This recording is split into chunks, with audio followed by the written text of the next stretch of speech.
पूजा पाठ, कर्मकांड, ज्योतिष सीखने एवं सनातन धर्म से संबंधित वास्तुशास्त्र, जंत्र मंत्र, तंत्र, शास्त्रोक्त ज्ञान प्राप्त करने के लिए जुड़े हमारे इस चैनल से। नमस्कार मित्रों, स्वागत है ज्योतिष शिक्षा के इस कार्यक्रम में, जहां पर आप अपने जन्म नक्षत्रों का अध्ययन कर रहे हैं। नक्षत्रों के क्रम में आज हम उत्तरा भाद्रपद नक्षत्र का फल लेकर के आए हैं। यदि आपका जन्म इस नक्षत्र में हुआ है तो यह जानकारी आपके लिए बड़ी महत्वपूर्ण है और आपको इस जानकारी को गौर से सुनना चाहिए, क्योंकि जन्म नक्षत्र ही मनुष्य के जीवन की प्रत्येक स्थिति और परिस्थिति को दर्शाता है। नक्षत्रों के क्रम में यह उत्तर भाद्रपद नक्षत्र 26वां नक्षत्र है। यह मीन राशि के अंतर्गत आता है।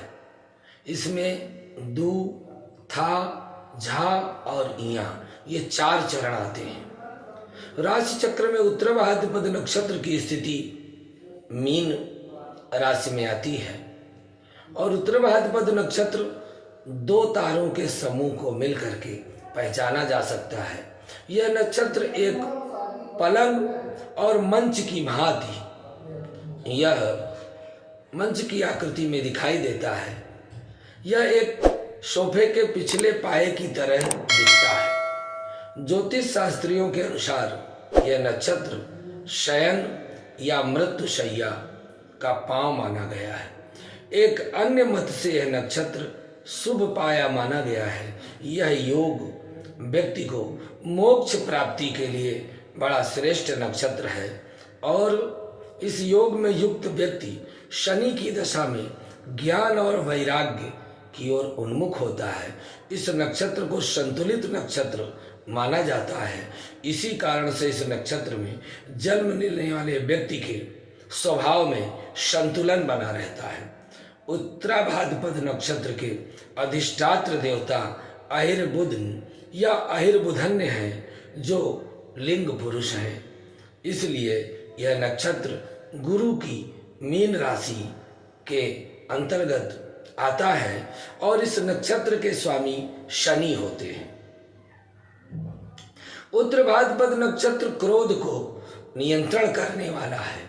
उत्तर भाद्रपद नक्षत्र सब छोड़कर आध्यात्मिक जगत की ओर ले जाने वाला है और यह द्व्याकृति का नक्षत्र स्थायित्व और निर्माण का द्योतक है।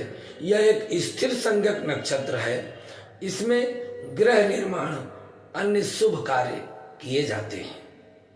इस नक्षत्र में जन्म लेने वाले जातकों का जो व्यक्तित्व है वह परोपकारी है, प्रिय वक्ता हो सकते हैं, विद्वान, अच्छी संतान से युक्त और परिस्थितियों के अनुसार अपने आप को परिवर्तित कर लेना, समझदारी के फैसले लेना, ये आपके स्वभाव में विशेष गुण हो सकते हैं। आप अपने विचारों को जल्द ही दूसरों के समक्ष नहीं रखते हैं। आप समुद्र की तरह गंभीर, धैर्यशील, मर्यादाओं का पालन करने वाले और अपने रूप, गुण, विद्या, धन, स्वभाव के उत्सवों में सबको प्रसन्न करने का कार्य करते हैं। आपका व्यक्तित्व चुंबकीय है, आकर्षक है। आपके चेहरे पर सदैव एक मुस्कान बनी रहती है। आप ज्ञानवान, बुद्धिमान, समझदार हैं। सभी के साथ अच्छा व्यवहार करना और समान रूप से सबसे रहना, यानी ऊंच नीच का कोई भेदभाव नहीं करते। दूसरों को कष्ट देना, वह कष्ट में देखना आपको पसंद नहीं है। वैसे तो जब भी आपको क्रोध आता है तो वह क्षणिक होता है। मन में एकदम स्वच्छ व निर्मल रहते हैं। क्रोध के समय भी अपने संतुलन को आप बनाए रखते हैं, जिससे बेहद स्नेह करते हैं, उसके लिए प्राण तक देने को तैयार रहते हैं। आपकी वाणी में मधुरता, भाषण कला में आप दक्ष हैं। आपको यदि शत्रुहंता भी कहा जाए तो ज़्यादा नहीं होगा। और भी एक आपकी खूबी यह है कि एक ही समय में विभिन्न विषयों में दक्षता प्राप्त कर सकते हैं। हालांकि आप अधिक शिक्षा नहीं प्राप्त करते तो भी आपका ज्ञान विभिन्न क्षेत्रों में विषयों के बारे में पढ़े लिखे व्यक्तित्व के समान होता है।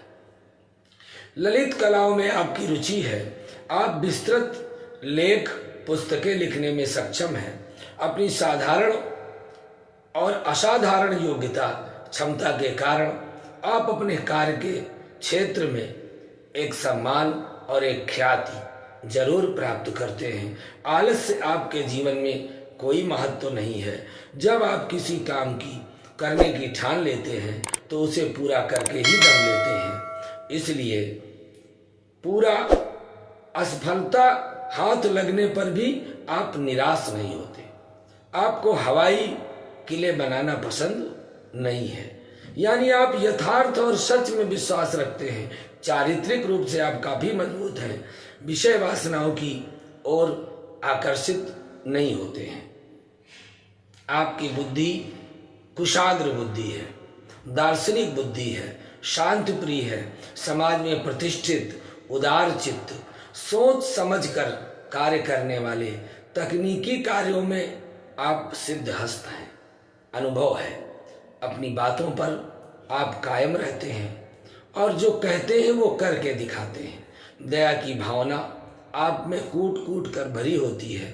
जब भी कोई कमजोर या लाचार व्यक्ति आपके सामने आता है तो आप उसे अपनी मदद से प्रसन्न करने का पूरा प्रयास करते हैं। धर्म के प्रति आपकी गहरी आस्था है, धार्मिक कार्यों में भी आप जुड़े रहते हैं। आप व्यापार करें या नौकरी करें, दोनों ही स्थिति में सफल होंगे। आपकी सफलता का कारण आपका कर्मयोगी होना, कर्म पर विश्वास करते हैं। अपनी मेहनत और कर्म से आप जमी से आसमां का सफर कर सकते हैं। सफलता की सीढ़ियों पर पायदान रखते जाना, आगे बढ़ते जाना। दर्शन एवं रहस्यमयी विद्याओं में भी आपकी रुचि है। समाज में आपकी गिनती एक विद्वान के रूप में की जाती है। सामाजिक संस्थाओं से जुड़े रहते हैं। आप एकांत में रहना पसंद करते हैं। आपकी प्रवृत्ति त्याग की ओर है।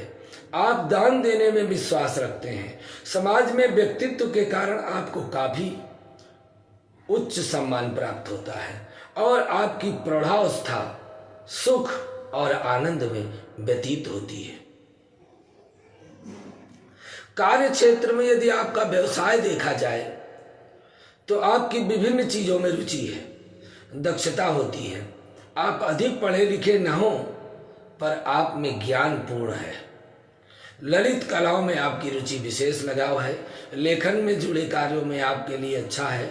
आप अपनी साधारण योग्यता और क्षमता के कारण अपने कार्य क्षेत्र में बेहतर से बेहतर करके दिखाने में समर्थ हैं। आप आरंभ में छोटे व मध्यम पदों पर काम करते हैं, लेकिन बाद में अपनी प्रतिभा से उच्च पदों को प्राप्त कर लेते हैं। आपके लिए ध्यान, योग से संबंधित काम, मेडिटेशन, चिकित्सा के क्षेत्र में विशेषज्ञ, सलाहकार, आध्यात्मिक योगी, तांत्रिक, तपस्वी, दान संस्था से जुड़ा होना, दार्शनिक, कवि, लेखक और कलाकार हो सकते हैं। दुकान में कर्मचारी, सुरक्षा कर्मी, द्वारपाल, इतिहासवेत्ता, वसीयत या दान से प्राप्त धन से जीविका चलाना, ये उत्तरा भाद्रपद नक्षत्र में जन्म लेने वालों के लिए श्रेष्ठ है। अपने पारिवारिक जीवन में आप जन्मभूमि से दूर रहकर जीवन यापन करेंगे। संभव है कि पिता से आपको ज्यादा लाभ प्राप्त ना हो और आपको बचपन में ही कुछ उपेक्षा महसूस हो। कई बार जीवन में परिस्थितियों में आए बदलाव के कारण उतार चढ़ाव में भी गुजरना पड़ सकता है।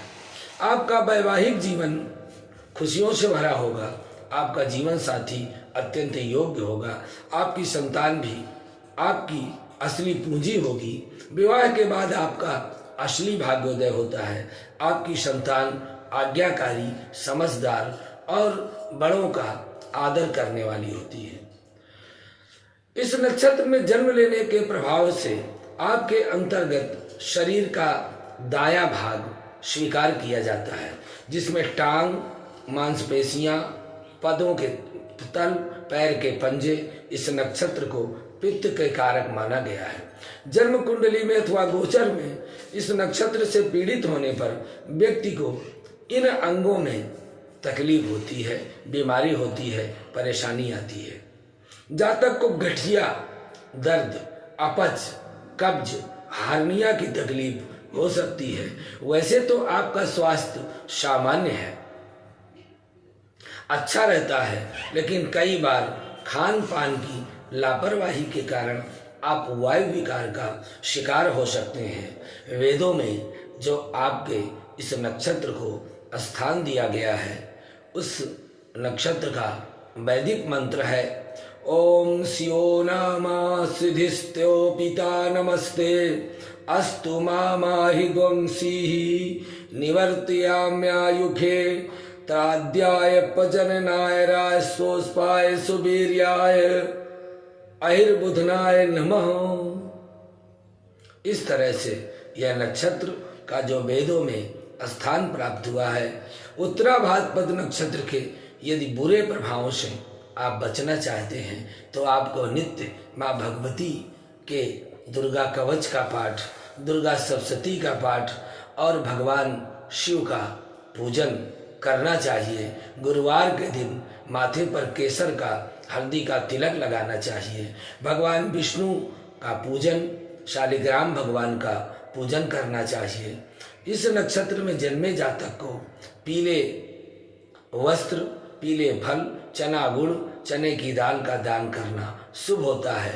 पीले और नीले रंग के वस्त्र धारण करना आपके लिए लाभदायक हो सकता है।